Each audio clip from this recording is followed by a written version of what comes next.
base. J'habite ici dans la maison d'accueil et j'accueille des pèlerins avec une communauté internationale. Donc, une chilienne, une coréenne, une luxembourgeoise, une belge, 3 belges même. Voilà. Et ce soir, j'ai la mission de vous expliquer un petit peu la fresque qui se trouve ici dans la grande salle. Elle a été conçue pour le 70e anniversaire des apparitions de Notre-Dame de Beaurain. Et c'est un peintre belge qui s'appelle Monsieur José Léonard de la Vacherie qui a conçu cette peinture. On va dire ce triptyque, parce que si vous remarquez, c'est un triptyque. Un triptyque qui n'est pas tout à fait comme d'habitude. D'habitude, un triptyque, il y a 3 rectangles et les 2 rectangles extérieurs se rabattent sur le panneau central. Ici, vous voyez, comme vous voyez, c'est pas tout à fait pareil, mais c'est un triptyque. Vous voyez bien les 3 parties, elles sont séparées, un peu écartées comme ça. Alors pourquoi cette peinture a-t-elle été faite en triptyque? Tout simplement parce que pour l'année 2000, le pape Jean-Paul II avait demandé à l'Église d'approfondir le mystère de la Trinité.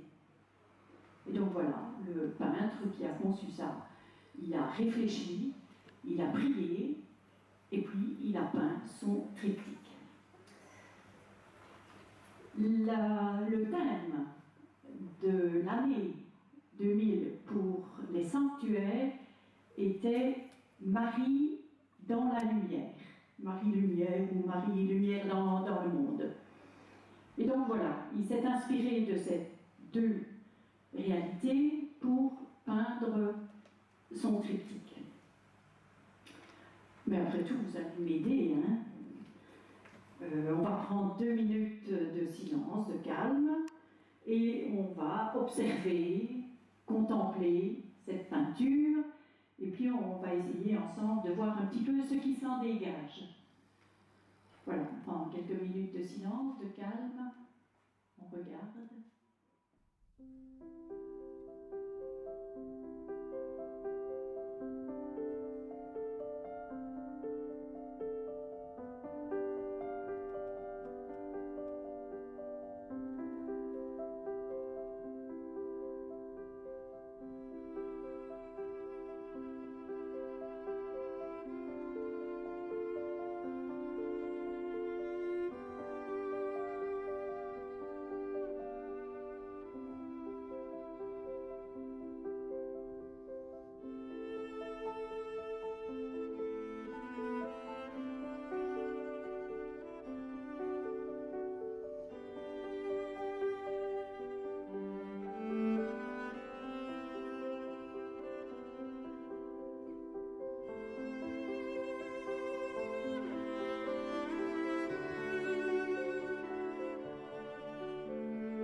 Donc voilà, un tableau coupé en 3, et quelqu'un a dit tout à l'heure, on y aperçoit la croix.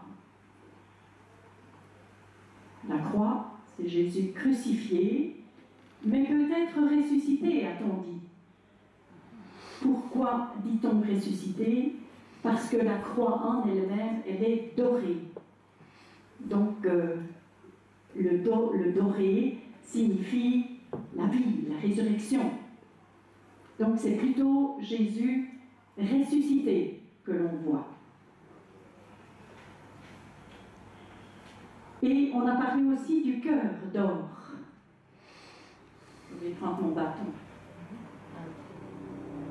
Donc, le cœur d'or qu'on a découvert là-bas tout à l'heure, et si vous remarquez, le cœur d'or, est-ce que vous ne voyez pas qu'il forme quelque chose? C'est la tête du Christ. Voilà, il forme la tête du Christ en croix.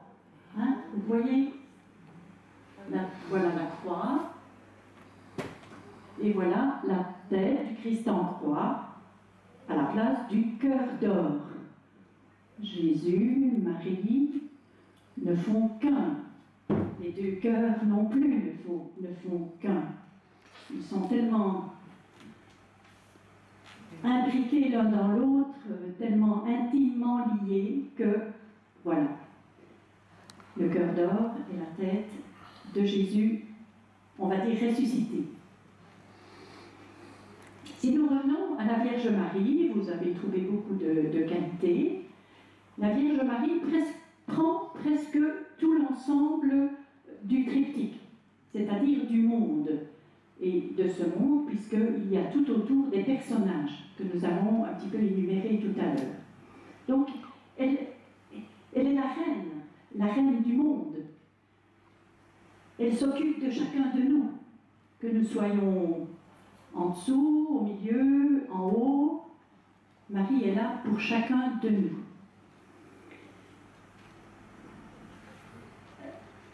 On peut dire aussi, si on regarde un petit peu ses mains, on a dit tout à l'heure, on dirait qu'elle présente Jésus. Eh bien, c'est vrai. Elle présente Jésus à nous tous, mais elle recueille aussi, parce que ses mains sont en donner et en recevoir. Donc, elle recueille en même temps tout ce que nous lui présentons. Nos souffrances, nos difficultés, mais aussi nos actions de grâce, nos joies. Et elle les présente au Seigneur Jésus en croix, mais ressuscité.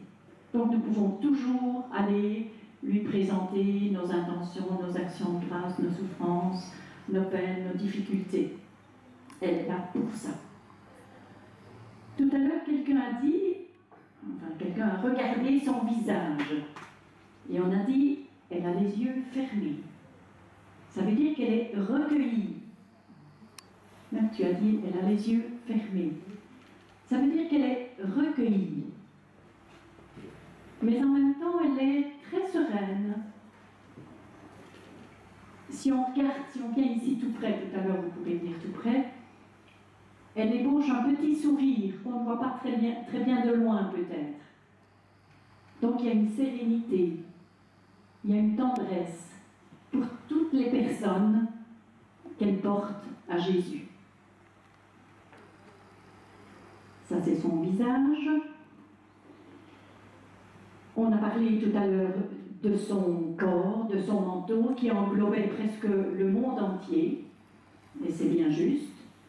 Et en même temps, il relie la terre, qui est ici en plus foncé, au ciel, qui est plus lumineux, plus coloré. Il y a du bleu clair, du jaune. Voilà. Vous avez dit aussi que son corps, c'était peut-être le tronc d'arbre. Eh bien oui, son corps fait le tronc d'arbre. Bon, l'auteur n'a pas trop précisé, mais il a quand même précisé dans ses explications que c'était sans doute le tronc d'arbre de l'aubépine, mais qu'on pouvait aussi penser à la tige de Jessé, parce que Jésus vient de la tige de Jessé, qu'on peut trouver dans Isaïe au chapitre 11, verset 13.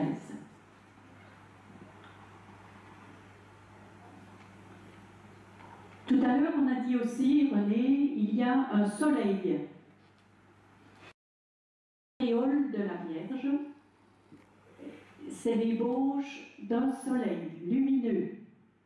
Et quand on prie avec la Légion de Marie, on dit « Tu es belle comme la lune et éclatante comme le soleil ».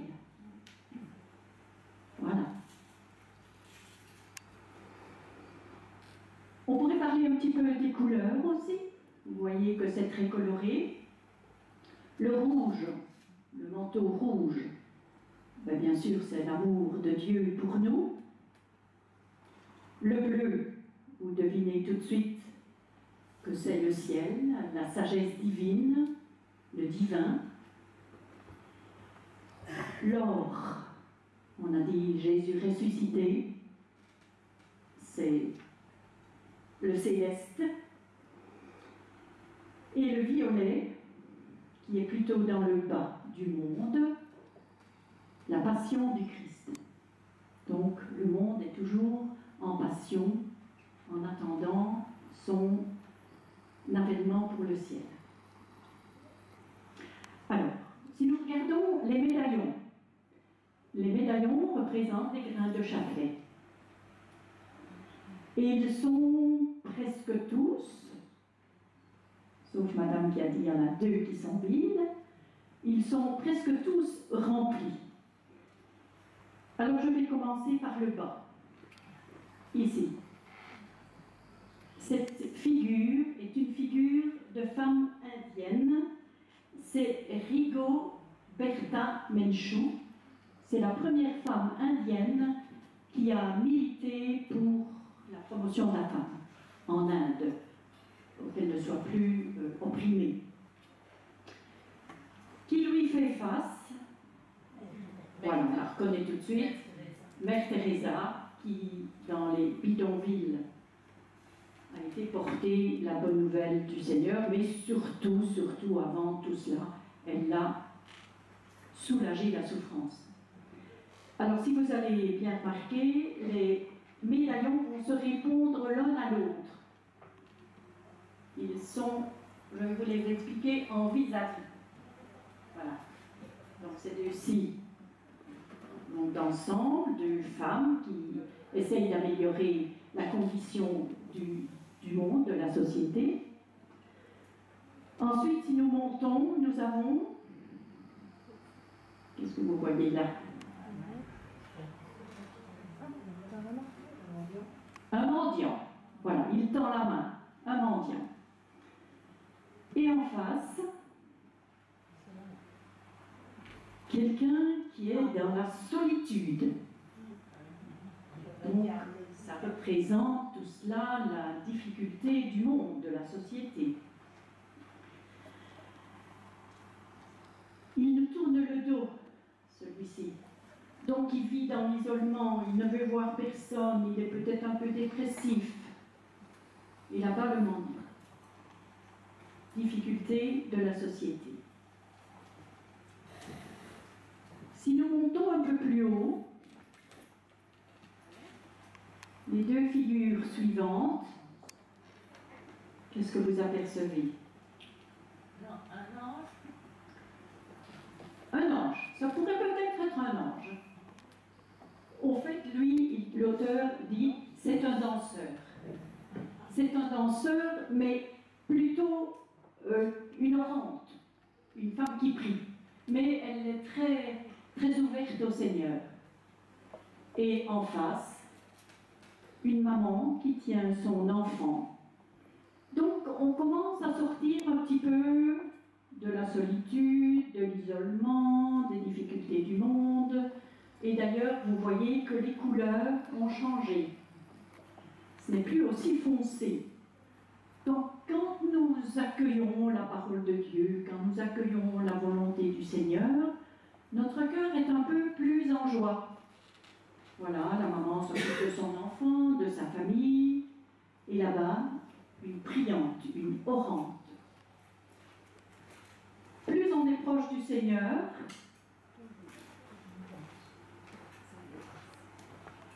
les 2 personnages en bleu, si vous voulez regarder, ceux-là, ils dansent. Donc la joie les a atteints et ils sont contemplatifs, joyeux, le cœur rempli d'espérance. Ça va jusque-là? Et puis nous arrivons à nos 2 médaillons qui sont vides. Vous voyez? Bon, l'arbre les traverse avec les fleurs, mais en fait, ils sont vides. Pourquoi, à votre avis? Pour nous mettre à la place. Voilà, c'est pour nous mettre à la place. C'est-à-dire que nous mettons, nous, chacun de nous, dans ces médaillons vides, toute notre vie, nos intentions, nos actions de grâce, nos bonheurs, et nous offrons tout cela au Seigneur. C'est pour nous ceux-là, qui nous appartiennent. Alors, il y a encore 2 médaillons au-dessus. Vous ne les voyez peut-être pas bien, vous autres, là, de loin. Si? Ah, alors, nous voyons une croix. C'est l'Eucharistie. C'est l'hostie. Et de l'autre côté, c'est le poisson. Moi, je ne le vois plus bien non plus, parce que ici, voilà. Un peu en mosaïque, comme ça. Oui. Alors, à votre avis, qu'est-ce qu'ils représentent, ces 2 médaillons? Voilà, l'Eucharistie. Il rappelle au fait la multiplication des pains, qui prédisait l'Eucharistie. Qu'est-ce que vous avez? 5 pains et 2 poissons. Voilà. Donc, l'auteur a voulu mettre dans son tableau l'Eucharistie, parce que c'est là que nous allons puiser nos forces, notre source de paix et de joie.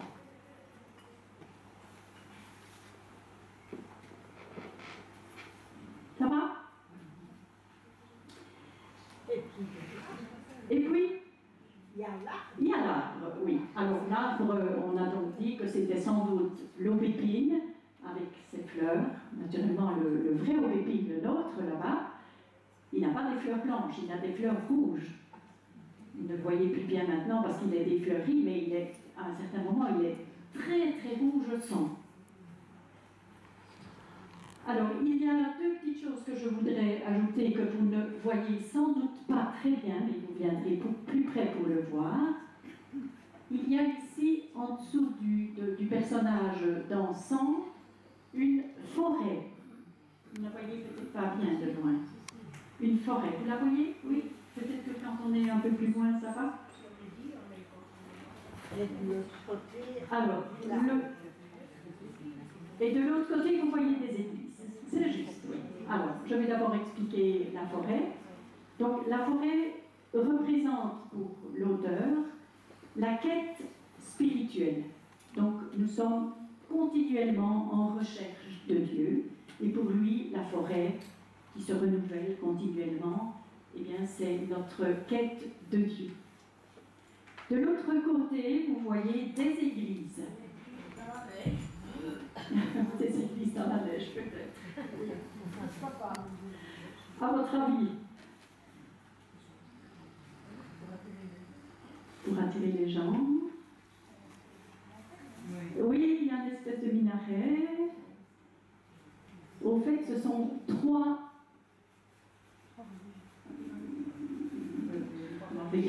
lieux de culte différents. Voilà. Et donc, il a voulu représenter l'œcuménisme. Ça va? Voilà, je pense que j'ai à peu près tout expliqué, grâce à vous, parce que vous aviez déjà trouvé beaucoup de choses. Maintenant, si vous avez des questions, si je peux y répondre, parce que je ne sais pas si... Je ne suis pas l'auteur, alors... Mais enfin, il y a moyen de venir s'installer devant cette fresque et de méditer un petit peu tout ce qui s'y passe.